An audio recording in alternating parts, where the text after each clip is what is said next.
Pourquoi Emmanuel Macron pourrait pas juste aller se faire foutre? Pourquoi Emmanuel Macron pourrait pas laisser sa place? Je sais que ça se fait pas comme ça, hein, dans la présidence, dans le gouvernement français, dans la sous la cinquième République, tu vois. Mais je me dis qu'on pourrait foutre en taule Macron et le séquestrer, tu vois, le bâillonner et le laisser genre se faire abuser sexuellement par tu vois, des racailles, tu vois, du bac nord de Marseille. Genre, ils abuseraient de lui sexuellement sous les douches et ils posteraient ça sur Instagram.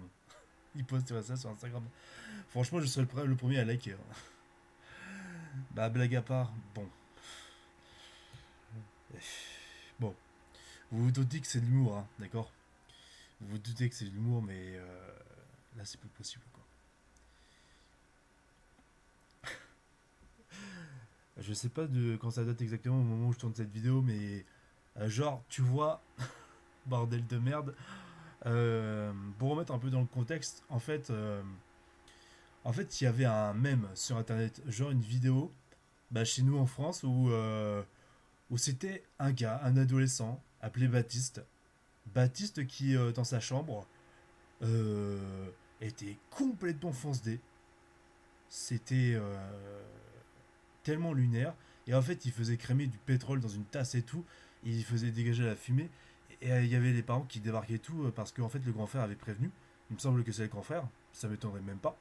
Et en fait, les parents, ils ont débarqué en mode, en lui disant: Mais Baptiste, t'es pas net. Mais t'es pas net, machin. Genre des réactions complètement hors contexte. Où, en fait, ils étaient trop calmes pour que ça soit crédible, en fait, dans ce genre de réaction. Au lieu de péter un câble et au lieu de paniquer, et au lieu de d'éloigner leur gosse du feu, tu vois. Non, mais t'es pas net. Et l'autre connard de Baptiste, il disait: Ah oui, mais si, je suis très net. Je vous ai refait le même pour vous remettre dans le contexte, pour ceux qui ne savaient pas. Bon. Quand j'ai appris récemment, il y a quelques heures, un truc que je savais pas, mais quand j'ai appris récemment, déjà que dans le contexte présent, les Jeux Olympiques de 2024, la scène est dégueulasse. Pour ce qui est des infrastructures, on est très loin encore. On en est très loin et on va être à la risée du monde. Déjà qu'il y a cette grosse putain de Ayana Nakamura qui va chanter, qui va chanter au JO pour représenter la France, qui va chanter du Edith Piaf. Ouais, l'autre pétasse qui a chanté du Ojaja avec des paroles qui veulent absolument rien dire. Et j'assume complètement ces propos-là. Et mais à côté Niska, Niska, je peux te dire, c'est du Jacques Brel, hein. Niska, mais vraiment un texte qui a du sens, quoi. Ça, je peux te dire très clair et net, hein. Mais malgré cet aparté, justement, j'ai appris, ce qu'on a appris récemment, c'est que dans les JO, cérémonie d'ouverture. Vous savez le petit Baptiste dont je vous ai parlé en question, le Baptiste Panette, machin truc. Eh bah, on y est. Vous voulez qu'il représente la France en allumant la torche olympique, hein? C'est ce qu'on voulait pour représenter la France. Eh bah, c'est fait. Félicitations Macron. Excusez-moi, j'enlève les notifs de merde parce que cet ordi que j'ai est un peu casse-couille. Mais dans quoi on est? Déjà, je vais publier directement la vidéo parce que hors de question que je vais même pas mettre de vignette parce que ça le mérite même pas. Ça a même pas le mérite de avec la vidéo que je vais faire, que je suis en train de faire. Bien sûr que non. Ah, ça va sûrement durer 1 heure ou moins, j'en sais rien, mais j'ai des trucs à dire. On pourrait se dire, mais t'as pas besoin de donner du crédit à ça, t'as pas besoin de regarder les JO, puis de toute façon. Mais c'est important d'en parler. C'est important d'en parler. Qu'est-ce que tu crois, mec?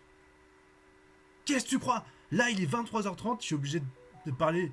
Ouais, pardon, c'est mon tel. Putain, je suis obligé de parler bas, un minimum, pour éviter de réveiller mon père là-bas. Mais what the fuck? Je tiens quand même à rappeler Parce qu'apparemment, les évidences, ça a l'air évident pour tout le monde, mais je tiens quand même à rappeler un truc. On est dans une société où les idiots du village, qui font des trucs banals, qui font des trucs improbables, mais irrespectueux des gens, vont être plus mis en avant en termes de crédit, avec qui on va leur donner plus de crédit, et en fait, ils vont être adulés parce qu'ils font un truc, comment dire, improbable de ce qu'est, on va dire, l'éthique des gens, en fait. Et malheureusement, aujourd'hui, c'est ce qui plaît dans beaucoup trop de cas. C'est ce qui plaît aux gens.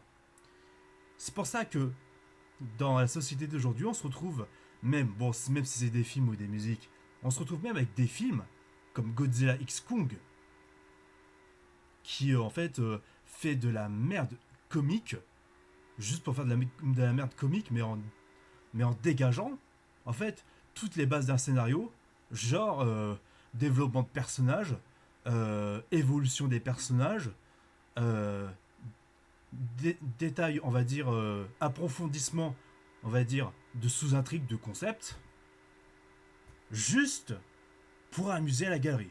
Parce que c'est le cerveau primaire qui prime. Parce que on est omnibulé par la facilité. Et j'ai horreur des gens faciles. J'ai horreur des gens opportunistes et idéalistes. J'ai horreur de ces gens-là. J'ai horreur de ces gens-là. J'ai horreur de ces gens qui préfèrent, on va dire, se contenter du minima syndical au lieu de chercher plus que ça. Quelque chose qui ouvre plus l'esprit.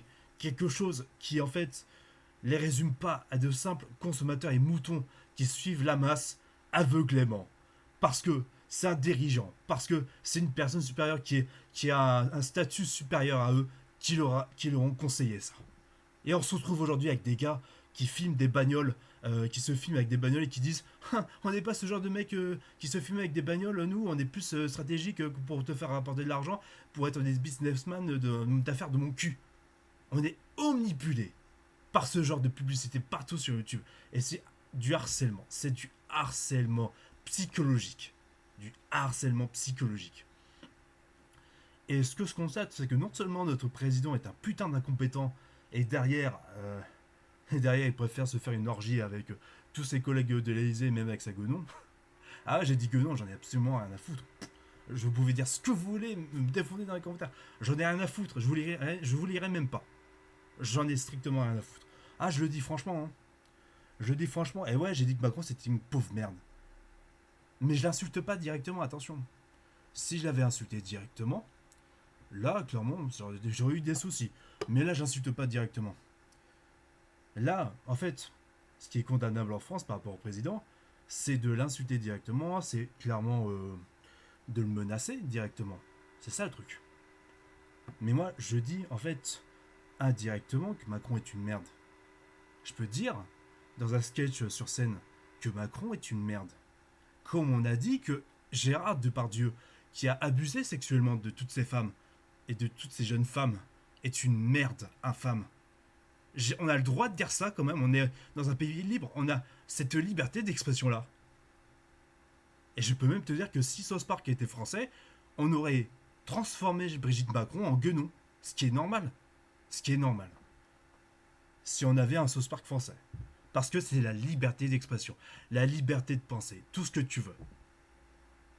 Ça va pas pour autant aller dans des contextes tellement chelous avec genre des mecs qui sont qui sont ni pour ni contre la zoophilie. On n'est pas dans ce genre de déviants là qui pensent, qui réfléchissent pas et qui en fait mélangent leurs idées à la con pour en fait être libéraux aveuglément et se dire il y a des gens qui enculent leurs animaux, qu'est-ce que j'en ai à foutre. Ils font ce qu'ils veulent. Ils font ce qu'ils veulent. Ça c'est ce genre de connard que je condamne, tu vois. Ce genre de connard qui pourrait baiser leurs animaux aveuglément et les gens qui s'en foutent en disant ouais, à Gaza c'est pas mieux. C'est quoi le rapport? Va niquer ta mère. Va niquer ta mère. Va niquer ta mère. Je reviens sur Baptiste parce que c'est le sujet. En fait, le problème c'est qu'on donne du crédit à des gens comme Baptiste qui sont défoncés, qui sont drogués, qui sont complètement à côté de la plaque et en fait c'est tellement des connards aigris qui vont rapporter de la thune que clairement en fait c'est ce qui intéresse les gens. C'est les connards qui font rapporter la thune quoi. C'est les gens qui qui sont populaires. Et en fait, c'est assez paradoxal parce que, parce que France Télévisions qui dénonce toutes ces conneries de dérive internet, tout ça, blablabla. Pardon. Avec l'idée du gouvernement quand même de officialiser que Baptiste, ce connard-là, va porter la flamme olympique. Là, on est dans un contexte où notre société ne met plus en avant, mais ne met plus en avant les gens qui peuvent réfléchir et qui peuvent apporter quelque chose de lucratif intellectuellement ou même en termes de divertissement, mais quelque chose qui soit ouvert d'esprit, quelque chose qui soit plus ouvert qu'en fait la bêtise profonde. Là, on va se contenter sur un gars parce qu'il est populaire et parce qu'il a amusé à garer en faisant de la merde. Parce que, imaginez, mettez-vous à la place des parents qui étaient dans la vidéo. C'était un live de base, un live sur Facebook, la vidéo en question. C'était un live sur Facebook. Un live sur Facebook. Et comme vous l'avez vu dans la vidéo, les parents étaient paniqués. Ils avaient peur pour leurs enfants. Ils avaient peur pour leurs petits garçons. Enfin, façon de parler, leurs petits garçons, leurs garçons. Ils avaient peur pour lui. Et le mec, il était défoncé. Et demain, il avait école. Il devait se réveiller à 4 heures. Je reprends ses propos. Parce que il a été interviewé par Brut et par France Télévisions. Mais je vais venir justement. Et on en parle. Imaginez quand t'es parent. Quand tu vois ton gamin se filmer sur Internet avec des gens qui peuvent être méchants, stupides, cruels et même très malveillants avec lui. Ton enfant, il se filme faire des dingueries comme ça. Et tu te dis. Et forcément, t'as peur pour lui. T'es censé comment dire, le protéger face à ces dingueries-là. Tu es censé le gifler, même le baffer et le gronder. Quand je dis le baffer, c'est-à-dire l'engueuler dans un sens. Vraiment le corriger pour lui dire qu'est-ce qui t'a pris, j'avais peur pour toi, mais me mets pas dans un état comme ça. Enfin, une réaction de parent normal qui s'inquiéterait pour son enfant. Qui s'inquiéterait pour son enfant. Et, et forcément, le grand frère, il a débarqué. Papa, maman, il y a Baptiste qui est en train de cramer n'importe quoi dans sa chambre, quoi. Ça va aérer, faut aérer tout ça. Tu vas foutre le feu à la maison, Baptiste. Alors imaginez quand t'es parent, tu t'inquiètes pour ton enfant, t'as la chair de ta chair, et derrière, et derrière, mon Dieu, quoi, le choc, il est défoncé, tu t'inquiètes pour lui, c'est, t'es responsable de lui, quoi, tu l'as conçu, enfin, c'est des choses basiques que je dis, c'est des choses de base. Ça me répugne. Jamais de ma vie j'aurais réagi comme ça avec ma mère. Jamais de la vie. Je peux te jurer que si ma mère euh, m'avait vu faire des dingueries comme ça, je peux te dire, elle aurait pété un câble, elle m'aurait arraché, je sais pas quoi, les trucs de ma main. Mais je comprendrais, bien sûr, je le comprendrais. Ça, je peux te jurer, ma mère. Ah, putain, elle m'aurait tapé dessus. Mais bien sûr qu'elle m'aurait tapé dessus avec, je sais pas, des claquettes. C'est normal. C'est normal parce qu'elle aurait voulu me protéger. C'est ma maman. Et je suis son fils. Je suis son fils. Je vais vous dire en détail ce qui m'énerve encore plus.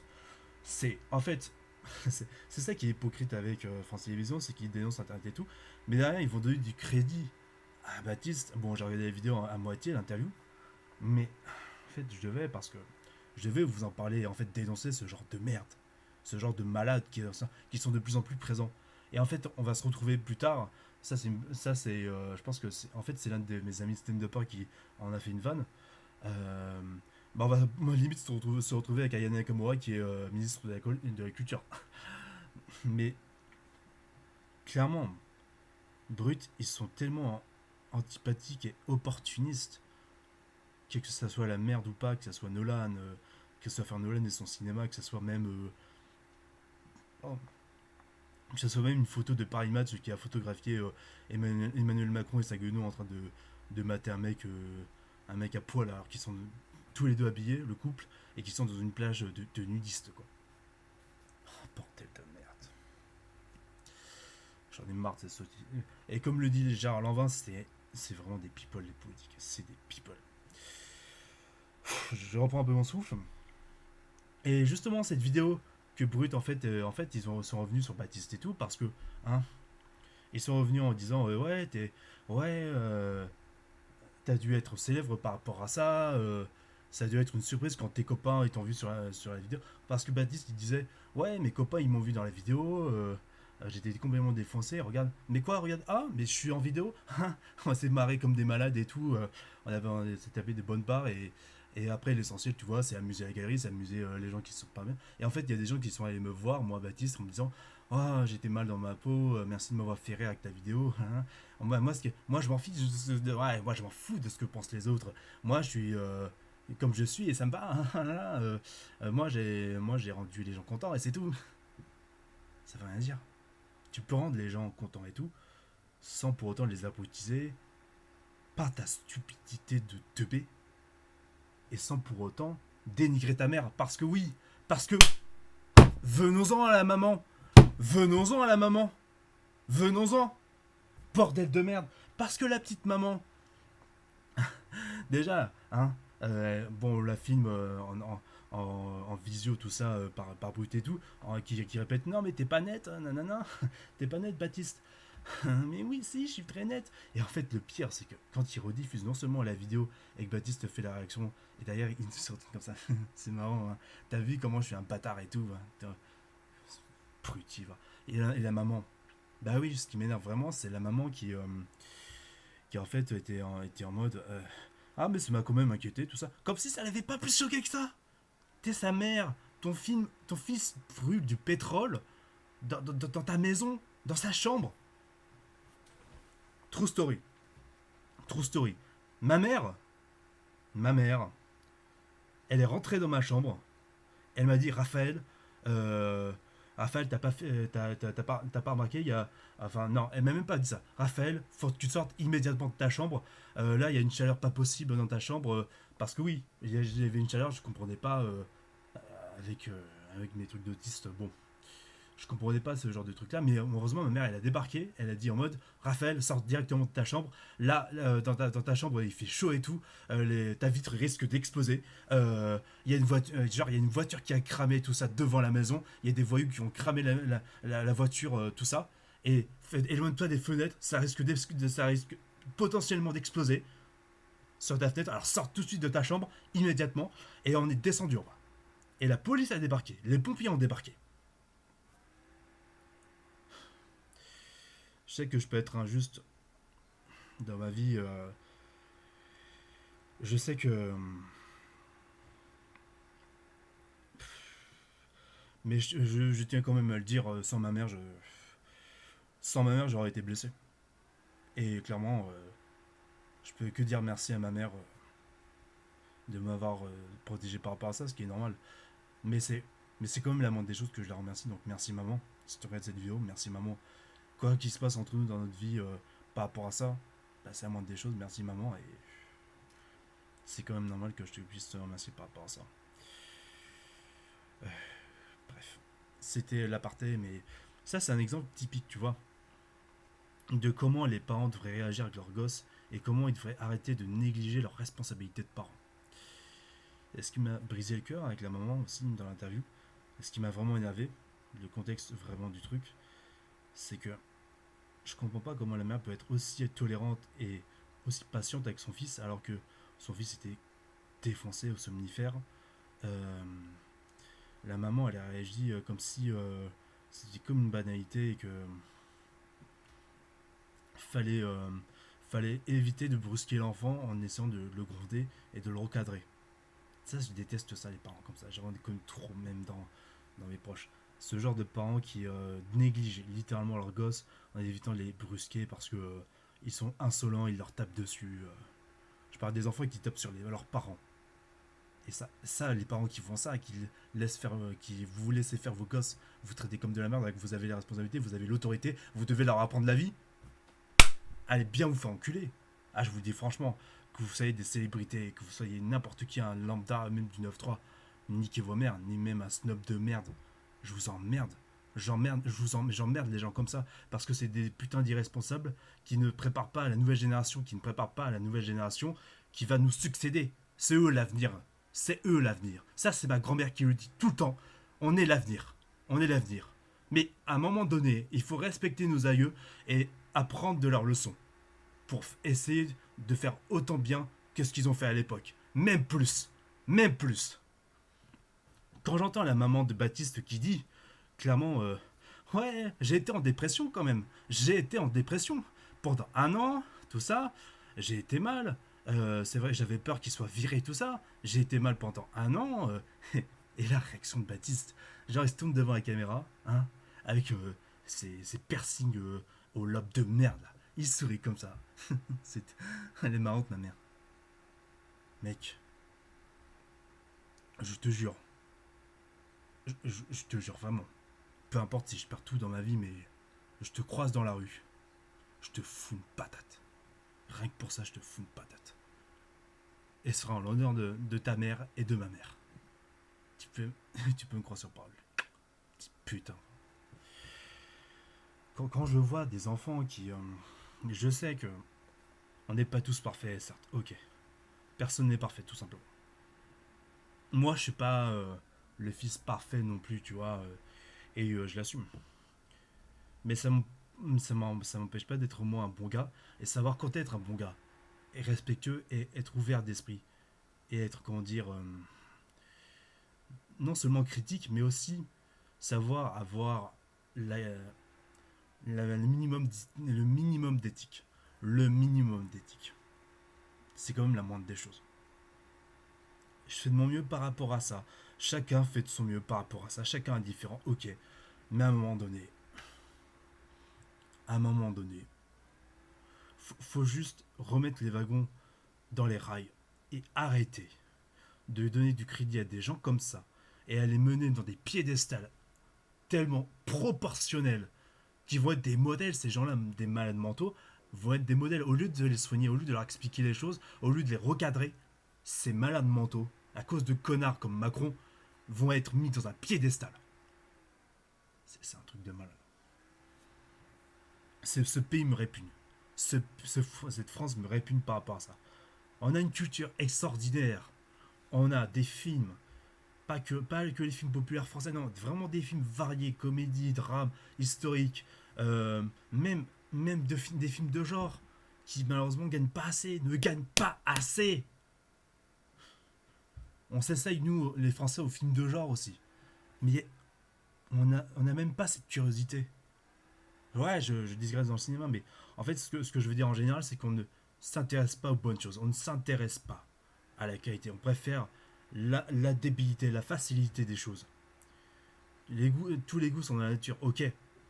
Tous les goûts sont dans la nature. Mais il faut savoir aussi quand les goûts qui sont dans la nature peuvent être objectivement de qualité ou pas. Et le plus important, c'est d'en être conscient ou pas. Je vais tout simplement donner un exemple avec Godzilla X Kong, le Nouvel Empire, et le King Kong de 2005. Objectivement, King Kong de 2005 est un bon film. Parce qu'il ne se base pas sur le drôle et la facilité. Godzilla X Kong, le Nouvel Empire, peut être apprécié, mais par sa parodie et sa nullité évidente, mais volontaire, pour amuser. Ce qui ne me touche absolument pas. Bien que ce qui me dérange dans Godzilla X Kong, le Nouvel Empire, c'est que, quand même, on dégage des développements de personnages, on dégage des intrigues, on dégage des contextes et tout, pour je ne sais quelle raison. Pour je ne sais quelle raison.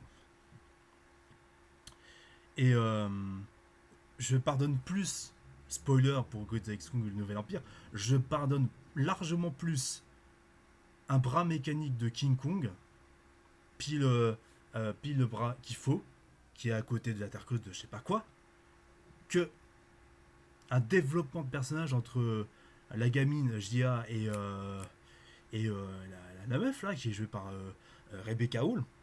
Ce développement de personnage où en fait il y a comment dire une dramaturgie par rapport à leur relation, tout ça, ce n'est même pas développé. Même si ça aurait été idiot, même si ça aurait été maladroit. Pourquoi vous l'avez pas développé pendant tout le film? Et encore, le bras mécanique de King Kong, c'est normal. Ça va dans la débilité du film évidente et volontaire. Mais les deux meufs là. En fait, le monde est comme ça, quoi. C'est comme si, en fait, on prenait, on va dire, comme contexte, ah, il nous faut, comment dire, un mec qui porte la flamme olympique, mais en fait, on va pas choisir un sportif célèbre et tout. Non, non, non, non. On va choisir le débile de service qui a été célèbre parce que, oh, il fait du feu. Ah, parce que feu, voilà, lien, parce qu'on a fait du lien avec du feu, t'as vu. Parce qu'il a mis la flamme olympique. Vous détruisez toute une profession, tout un show business. Vous détruisez tout en fait. Vous détruisez même des chances à des gens, des vrais gens intelligents, sportifs et tout, qui ont la personnalité et qui pourraient en fait faire ce qu'il leur a demandé dans ce contexte-là, c'est-à-dire allumer la flamme olympique au lieu d'engager des connards comme ça. Bientôt, on va se retrouver avec. En fait, ça me rappelle une phrase très. Avec un contexte très politique dans le comics. Vous voyez, dans le comics Marvel Civil War. Dans le comics Marvel Civil War, écrit par Mark Millar et Steve McNiven, il y a carrément un dialogue de Captain America qui dit à Maria Hill, et attention spoiler, enfin mini spoiler, bientôt, depuis la catastrophe qu'il y a eu avec depuis la catastrophe qu'il y a eu avec les super-héros et que derrière ça va en fait ça va entraîner le recensement de tous les super-héros, tout ça, à côté, et ça il me semble bien que c'est Captain America qui le dit, on va bientôt se retrouver avec des méchants qui vont être représentants à la Maison Blanche. Mais je dis bien des super vilains, hein. Des super vilains, genre Bouffon Vert, Octopus, Thanos. Bon, Thanos c'est pas dans le comics, mais vous voyez l'idée quoi. Comme si on mettait Dark Vador, on va dire, comme dirigeant de la nouvelle République des Jedi. Pour les fans de Star Wars. Comme si Dark Vador, il était le maître incontesté du côté des gentils. Et que Luke Skywalker, c'était le méchant, mais sans déconner quoi. Putain, mais j'en ai marre de cette société. J'en ai marre de ce pays. Faut vous retrousser les manches. Je sais pas, faut annuler ce connard qui va représenter la France et tout. Faut dégager Aya Nakamura. Et c'est pas du racisme, Aya Nakamura. Ne me faites pas dire ce que je n'ai pas dit. Ce n'est pas du racisme. D'accord? C'est parce que elle ne sait pas parler français. C'est, elle est vulgaire. C'est vraiment une femme qui est provocatrice, qui est aux antipodes en fait d'une bonne représentation de quelqu'un qui a l'éthique, quoi, et qui a, comment dire, du recul. Oh, bordel de merde, arrêtez vos conneries. Arrêtez. Et toi, Baptiste, je te croise dans la rue, je te fous une patate dans la gueule. Je te jure, je te fous une patate dans la gueule. Et j'espère pas te croiser, hein. Je te jure, j'espère pas te croiser parce que, hein, t'en fais pas que je te foutrais la patate rien que pour ta mère et pour ma mère aussi. Hein. Putain. Alors, il est 28 minutes 34, ok. Je vais essayer de finir à 35. Quand il sera 35, j'aurai fini. Euh, oui, j'ai retiré les lunettes parce que avec les reflets, j'aurais eu l'air ridicule, clairement. Donc voilà, en conclusion, dans cette vidéo, dans cette vidéo coup de gueule où je tenais vraiment à parler de ça, je pense qu'on m'a cruellement d'humanité. On est dans un contexte même qui a été dénoncé dans plein de films où clairement les gens deviennent de plus en plus antipathiques, primaires et stupides. Et vraiment antipathiques, primaires et stupides. Ils ne font plus la part des choses en tout ce qui est, on va dire, dans l'éthique, dans les règles, dans les lois, entre les gens. Dans ce qui a à faire, on va dire, en termes de morale. Tous ces fondements, tous ces combats qu'on a eus, tous les votes qu'on a eus dans notre histoire, tous les syndicats qui se sont créés, tout ça, ça fait partie du peuple. Ça n'a jamais été les dirigeants, c'est nous les peuples. C'est nous les peuples du monde entier qui ont fait bouger les choses. Alors c'est à vous maintenant. Ouais, c'est à vous. Vous tous là. De faire bouger les choses. Et arrêter de consommer des films comme ça, je ne sais pas quoi, de donner du crédit à des gens comme ça qui vont juste se foutre de vous et profiter de votre naïveté parce qu'ils auront des vues et ils vont juste se conformer à leur propre stupidité. C'est impardonnable que. Non, c'est impardonnable que les gens puissent réagir comme ça. Les gens les plus stupides. Enfin. Vous pouvez changer les choses. Vous pouvez changer les choses. Vous avez les clés à votre disposition.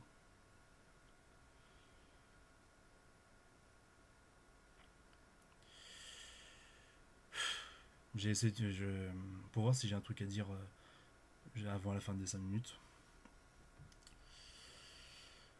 Le monde manque de repères. Manque vraiment d'un modèle, d'un symbole. D'un symbole d'espoir où si nos dirigeants décident enfin d'arrêter de se conformer à leur richesse et se décident vraiment à se concentrer aux vrais problèmes de la société, aux vrais problèmes du contexte, de tous les contextes, tout ça, se conforment vraiment à réussir à s'ouvrir aux gens, à leur adresser la parole pour comprendre leurs problèmes et arranger les choses, le monde se portera non seulement mieux, mais tout ça n'apportera que prospérité et espoir en fait à tout le monde.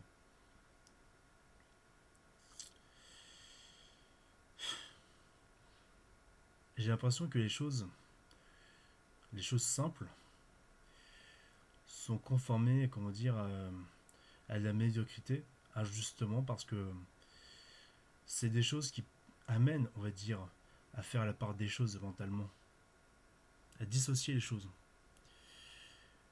Et je crois que les gens ont peur d'assumer ça. Ils ont peur d'assumer ça parce que, euh, parce que la facilité qui marche à côté,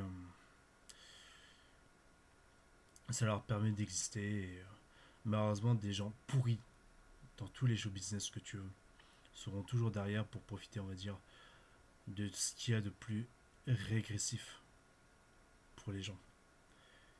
Et en fait, les gens qui consomment ça seront les premiers jugés injustement et seront traités comme de la chiasse injustement.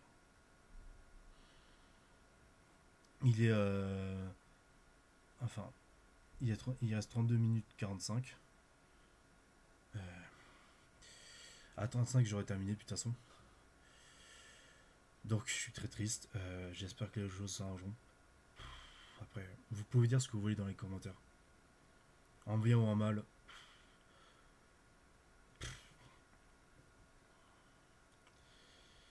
Même en mal, j'ai envie de dire, j'en ai strictement rien à foutre. Surtout en mal, j'en ai strictement rien à foutre.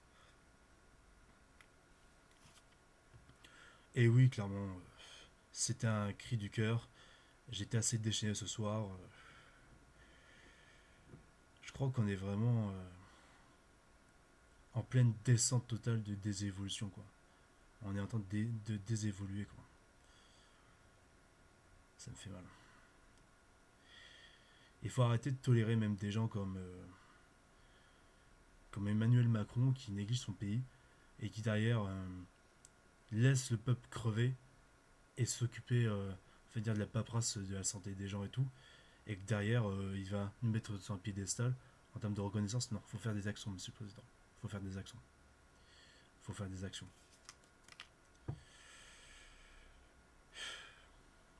Il reste 1 minute. Voilà, c'était encore Queen Porg. Merci à tous d'avoir regardé cette vidéo. Même si c'était un gros cri du cœur et que c'était assez compliqué de la faire encore, ce genre de vidéo. J'assume complètement mes propos. Vous pouvez dire ce que vous voulez. Mais même n'importe qui puisse me regarder, même que je connais. J'assume complètement. Ça veut pas dire pour autant que je suis intolérant, que je suis pas ouvert d'esprit. Mais à un moment donné, il faut savoir quand ouvrir l'esprit. Et quand savoir faire la part des choses. C'est pareil pour moi aussi, attention. Mais il faut quand même arrêter aussi de prendre les gens pour des cons. Et mettre en avant des cons comme ça. Parce qu'on n'est pas des vaches à l'eau. Salut à tous et on se dit à la prochaine. Si à la prochaine.